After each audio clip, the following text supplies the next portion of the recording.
പശ്ചിമ Bengal governor CV. ആനന്ദബോസിനെതിരെ സ്ത്രീപീഡന ആരോപണവുമായി തൃണമൂൽ കോൺഗ്രസ്. ഗവർണർക്കെതിരെ സ്ത്രീയുടെ പരാതിയുണ്ടെന്നും തൃണമൂൽ കോൺഗ്രസ് ആരോപിക്കുന്നു. ആരോപണം നിഷേധിച്ച സി.വി. ആനന്ദബോസ് തന്നെ അപകീർത്തിപ്പെടുത്തി തെരഞ്ഞെടുപ്പ് നേട്ടമുണ്ടാക്കാനുള്ള ശ്രമമാണ് നടക്കുന്നത് എന്ന് പ്രതികരിച്ചു. രാജ്ഭവൻ പരിസരത്തേക്ക് പോലീസ് പ്രവേശനം വിലക്കി. ബൽറാം നെടുങ്ങാടി ഡൽഹിയിൽ നിന്ന് കൂടുതൽ വിവരങ്ങളുമായി ചേർന്നു. ബൽറാം, മോദി ബംഗാളിൽ പര്യടനത്തിലാണ്. രാജ്ഭവനിലായിരുന്നു അദ്ദേഹത്തിന് ഇന്നലത്തെ താമസവും. എങ്ങനെയൊക്കെയാണ് ഈ വിവാദം അവിടെ ഉയരുന്നത്?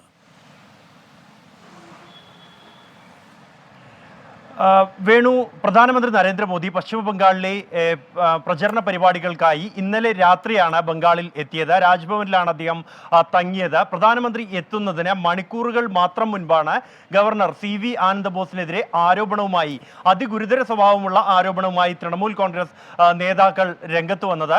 ഗവർണർക്കെതിരെ ഈ രാജ്ഭവനിലെ ജീവനക്കാരിയായ ഒരു യുവതി പരാതി നൽകിയിട്ടുണ്ട് എന്നും അത് ഗുരുതര സ്വഭാവമുള്ള ലൈംഗിക അതിക്രമ ശ്രമം ഗവർണറുടെ ഭാഗത്തു നിന്നുണ്ടായി എന്നാണ് പരാതി എന്നും പോലീസിൽ ഔദ്യോഗികമായി തന്നെ രേഖാമൂലം ഈ യുവതി പരാതി നൽകിയിട്ടുണ്ട് എന്നുമാണ് തൃണമൂൽ കോൺഗ്രസ് നേതാക്കൾ ആരോപിച്ചത്. പിന്നാലെ തന്നെ പോലീസ് ഇക്കാര്യം സ്ഥിരീകരിച്ചു.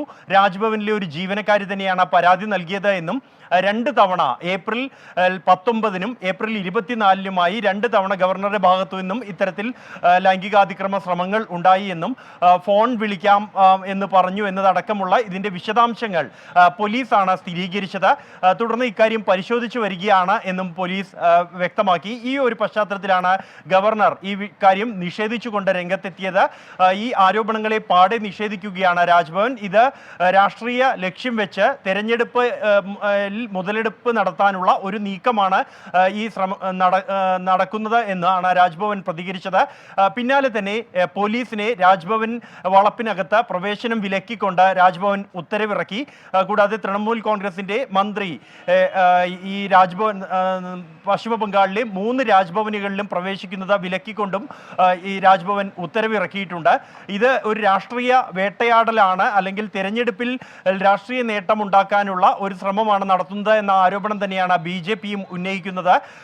ഈ അഗ്നിമിത്ര പോൾ ബി.ജെ.പി നേതാവാണ് ഇക്കാര്യത്തിൽ ഏറ്റവും ഒടുവിൽ പ്രതികരണം നടത്തിയിരിക്കുന്നത്. പോലീസിനെയും ഭരണകൂടത്തെയും എപ്പോഴും തൻ്റെ കൈപ്പിടിയിൽ ഒതുക്കി നിർത്തുന്നതാണ് മമതാ ബാനർജിയുടെ ശൈലി. തെറ്റായ നയങ്ങളെക്കുറിച്ചും അനീതിയെക്കുറിച്ചും ഗവർണർ സംസാരിക്കുന്നത് കൊണ്ട് അദ്ദേഹത്തെ പോലീസിനെ ഉപയോഗിച്ച് ഇത്തരത്തിൽ ആക്രമിക്കുകയാണ് എന്നും ഇത് മമതയുടെ സ്ഥിരം ശൈലിയാണ് എന്നുമാണ് ബി.ജെ.പി ഇക്കാര്യത്തിൽ പ്രതികരിച്ചിരിക്കുന്നത്. വേണു. ശരി, ബൽറാം നെടുങ്ങാടിയാണ് ഡൽഹിയിൽ നിന്ന് വിവരങ്ങൾ നൽകിയത്.